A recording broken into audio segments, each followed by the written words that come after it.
An Asherah pole. What is it? And are any around today? Hey guys, thanks for tuning in.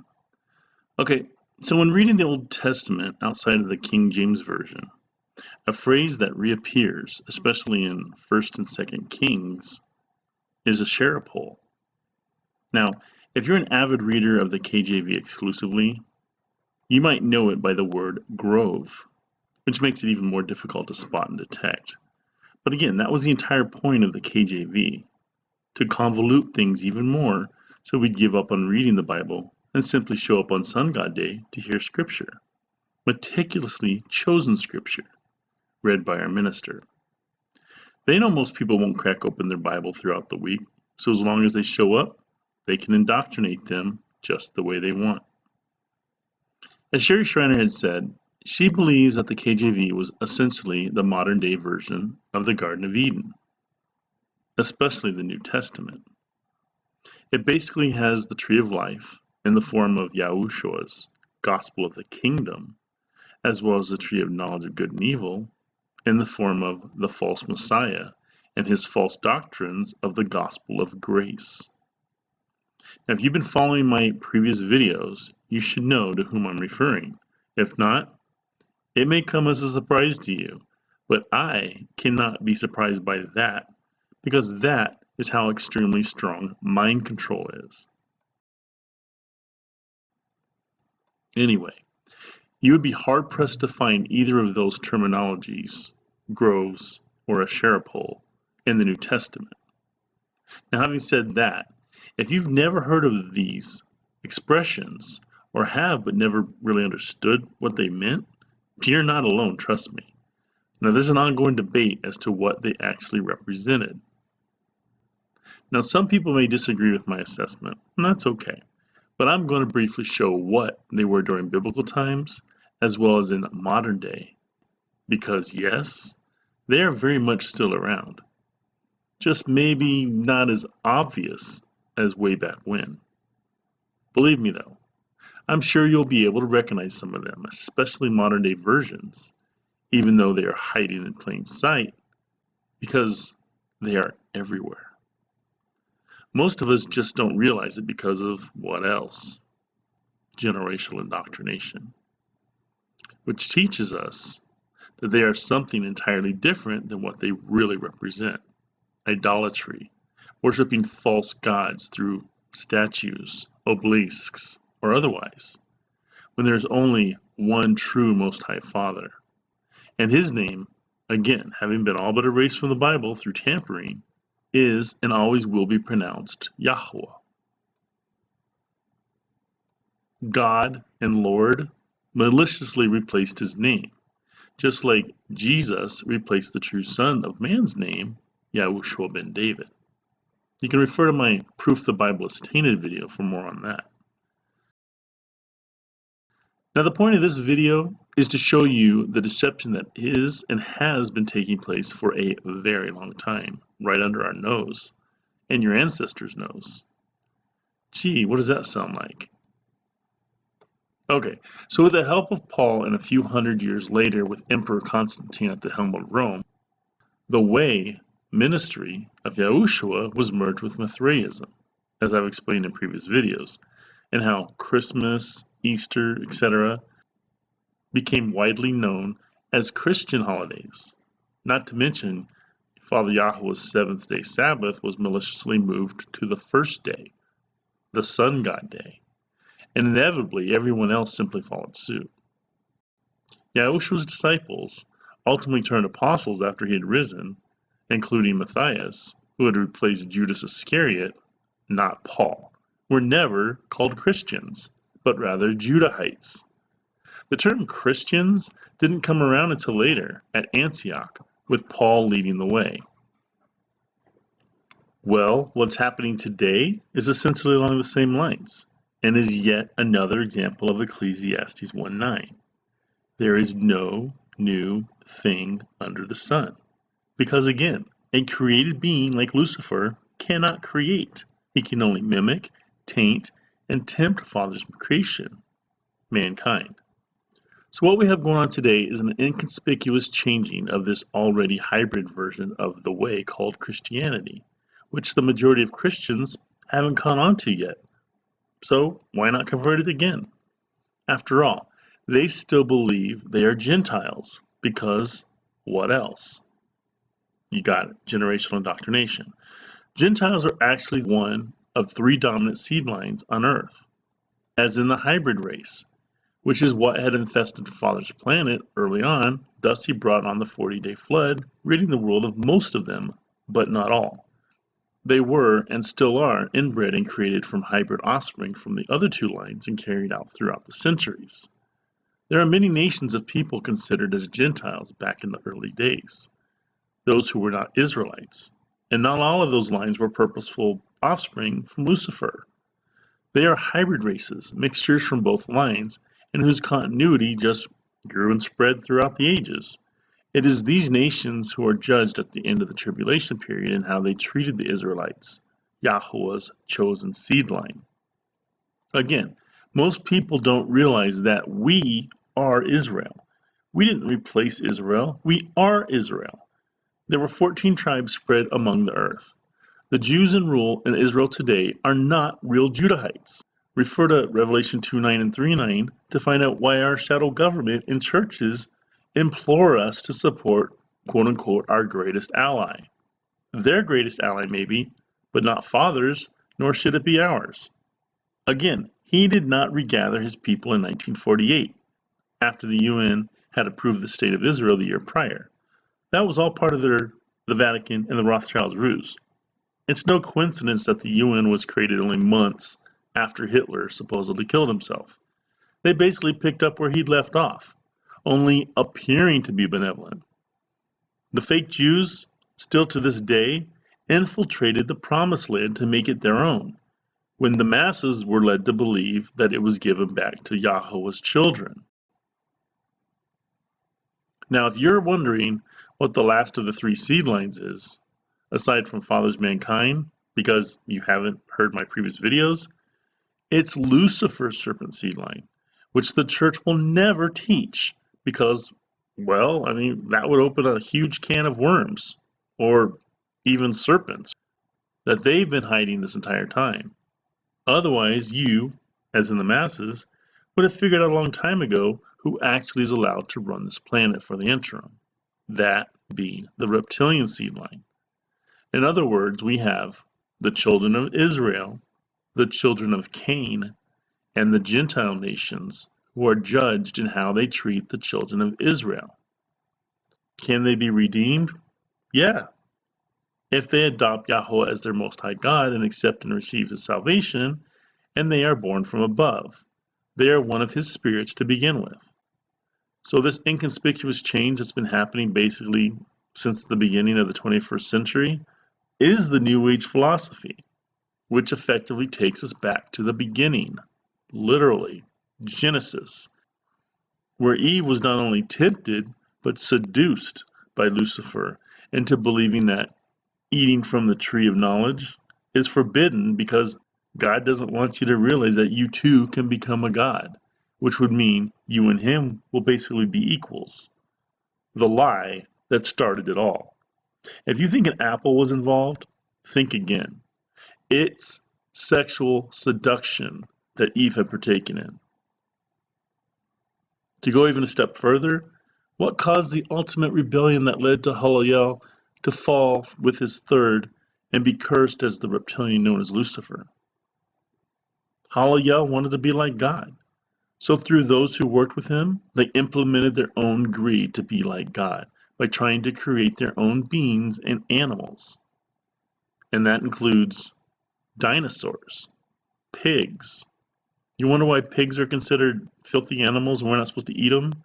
That's why. Father Yahuah didn't create a pig, nor did he create dinosaurs. Think about it. What purpose did dinosaurs serve? They're maliciously evil and just not a father. Sherry said that basically what happened was spirits of the Nephilim, after they die, they become demons. So Lucifer decided, I'm going to combine those with lizards. When you take a giant with a lizard, what do you get? Believe it or don't, it's up to you. Anyway, they implemented their own greed to be like God by trying to create their own beings and animals. He wanted to be creator and create his own civilization to be the Lord of. Are you starting to see a pattern? It's all a vicious cycle. You can see Angels in the Flesh link included in the description. As Sherry had said, to put it bluntly, the church is soft on evil. They may as well lay a pillow out in a welcome mat for those who do evil. Why? Because they misinterpret scriptures. Yahuah called Satan's seed fools and vipers to be cast into the lake of fire. He didn't mince words with them or feign love toward them. He knew what and who they were, and he made a distinction between Satan's seed and those who were redeemable, even the Gentiles. He offered his salvation to the Gentiles. He will not cast aside anyone who seeks him, but he knows the born from below serpent seed will never seek his redemption, and it was those he spoke against openly during his ministry here. Now, if you want to know the difference between being born below versus above, here it is. Born from below is referring to angels who rebelled against the Most High in the past and reborn through human flesh to serve Lucifer's purpose again and again and again and again. Sherry had said they are the only beings reincarnated. Does that mean they're born in the flesh again and again? Possibly. That could also mean that their soul is taken out of their current state body and put into somebody else's body. Now, if you're familiar with Torrey Smith, he had explained how Netanyahu was actually a Nazi war criminal. And for those of you who did not know, Benjamin Netanyahu is a Nazi war criminal parading as a Jewish man. Victoria Nuland is also a Nazi war criminal. And you're wondering, well, why does he look so good now? He's relatively young. Well, what they do is the archons would take their soul as soon as they die and they put it into another child, and voila, there you go. Believe it or don't, it's up to you. But again, remember, fallen angels and our government have a technology that we will never understand because we're not allowed to know about. Now, born from above is angels who love the Most High and are sent down here to be reborn through human flesh to serve his purpose and fulfill a calling for him as humans. Now, there are people begotten from the beginning as angels to fulfill certain roles on earth as humans. Are all people born today begotten from the beginning and actually at one time served as angels in heaven? Sherry had said she doesn't believe so, but she wasn't 100% sure either. She thinks there are certain people he has sent down here on purpose to fulfill a certain role, and when they died, they went back to be with him.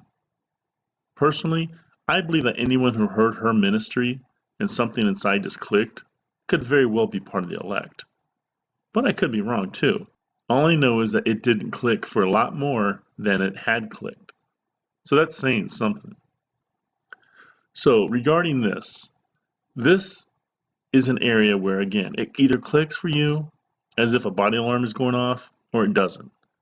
I don't necessarily expect you to believe what I'm about to share, or even have in the past, but rather I'm just planting seeds, if nothing else. But remember this, if you've been praying to Father for the truth, seeking it only from him, and you found yourself running into my channel not too long thereafter, it just might be by his design. And that's exactly how I, along with numerous others, had found Sherry's ministry.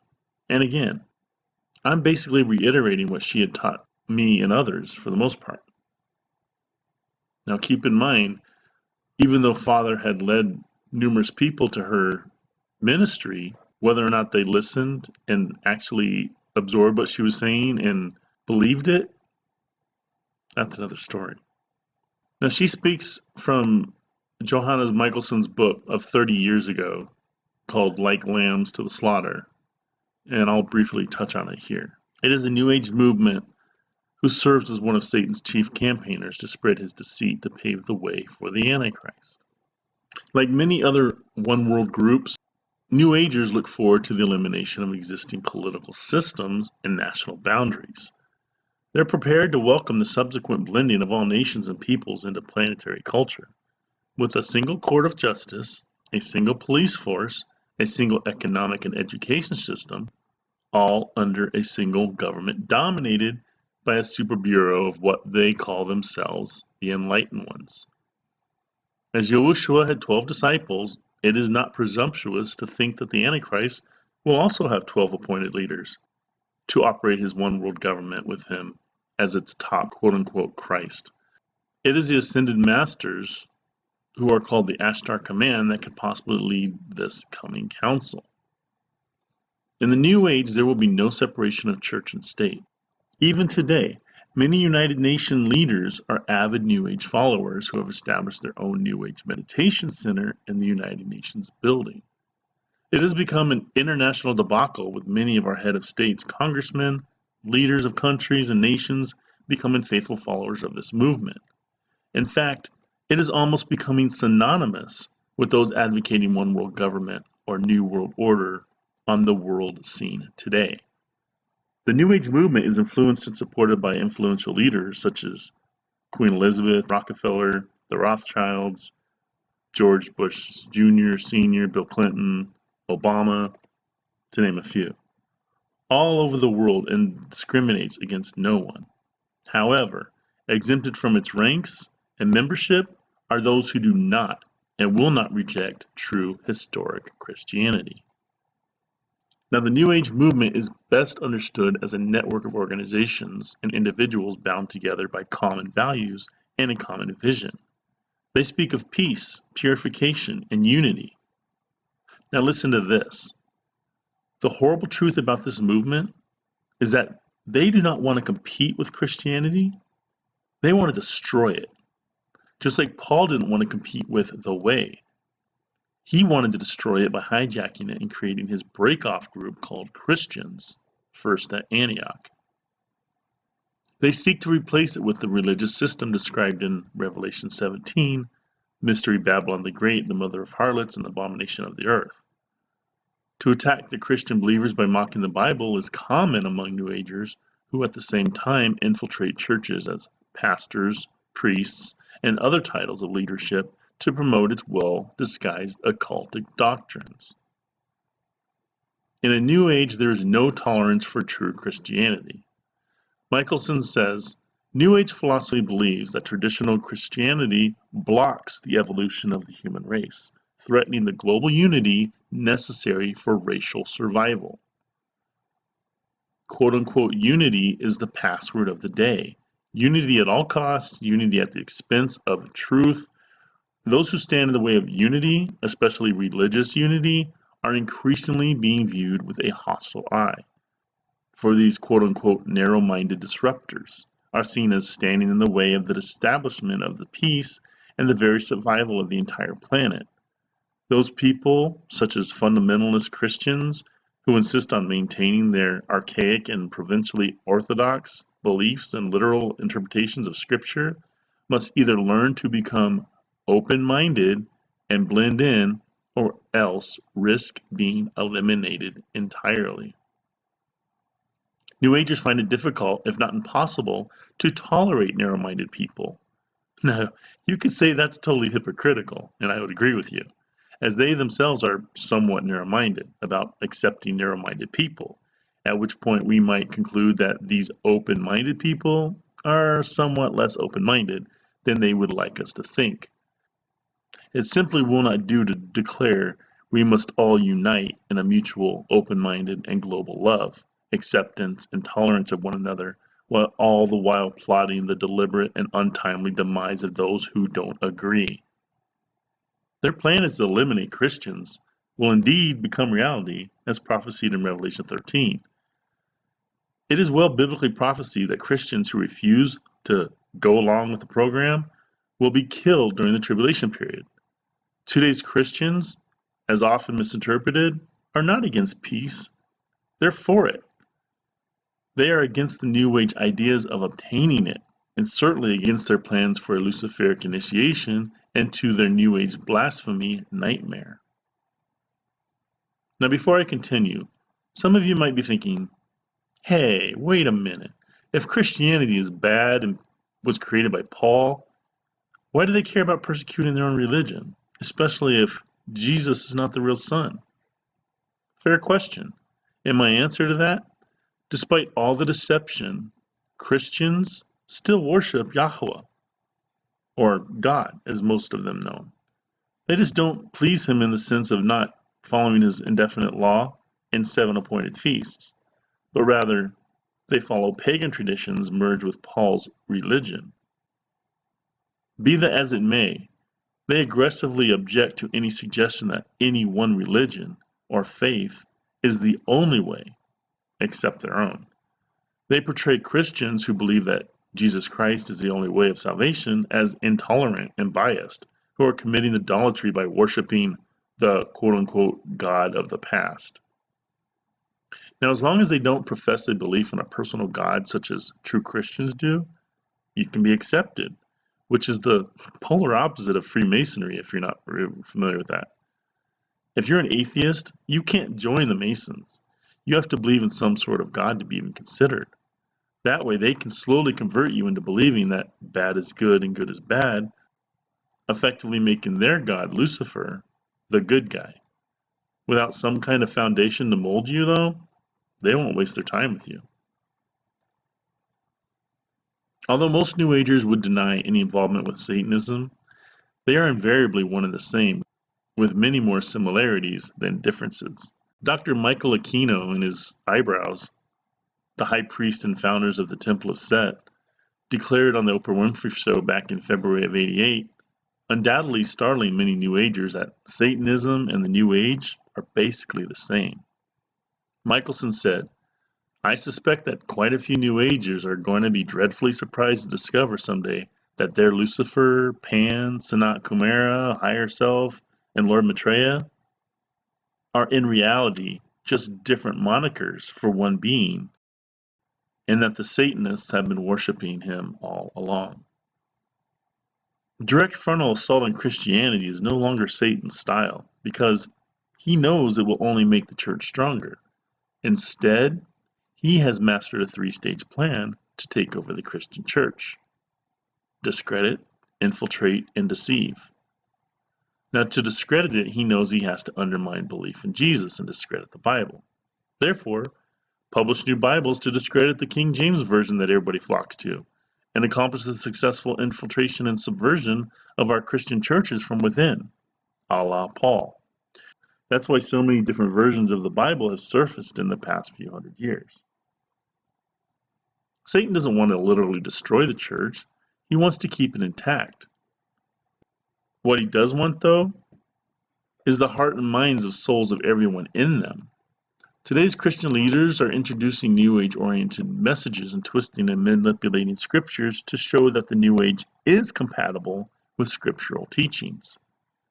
These same churches are becoming little more than entertainment centers, where the rally cry for someone to obtain more material possessions is to give more money to the charlatans leading them. Give more, get more is the theme of the wolves today, and has been for quite a while. Now, to bring this prophesied anti-God religious system to reality in the last days, Satan has concocted a 13-point, there's that number again, 13, master plan called the Plan, which was given to the New Agers during sessions where ascended masters spoke to them by telepathy or channelings. Believe it or not, there are over 500 million daily who reportedly have regular contact with these beings. Many of these demons have books on bestseller lists using various individuals to publish their satanic messages to the world.